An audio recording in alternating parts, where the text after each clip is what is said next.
முதலமைச்சரின் அறிவிப்பு காலம் தாழ்த்தும் நடவடிக்கை என்று தமிழ்நாடு சத்துணவு ஊழியர் சங்கம் குற்றம் சாட்டியுள்ளது. அதேபோல் மத்திய அரசுக்கு இணையான ஊதியம் என்பது இந்த அறிவிப்பில் இடம்பெறவில்லை என்று முதுநிலை பட்டதாரி ஆசிரியர் கழகம் தெரிவித்துள்ளது.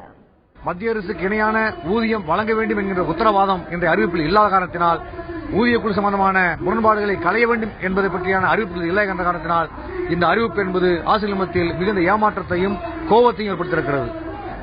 பின்பு பென்ஷனை பற்றிய ஏற்கனவே இருந்த பென்ஷன் திட்டத்தை அமல்படுத்துவதற்கு புதிய குழு ஒன்று அமைக்கிறதாக அறிவித்திருக்கின்றார்கள். இதை நாங்கள் கண்டுபிடிப்பு வழியாக ஒரு ஏமாற்று வழியாக தான் கருதுகின்றோம். இன்று மாண்புமிகு தமிழக முதலமைச்சர் அவர்கள் 110 விதியின் கீழ் ஒரு சில அறிவிப்புகளை வெளியிட்டிருக்கிறார்கள். எங்களுடைய கோரிக்கை நியாயமான கோரிக்கை.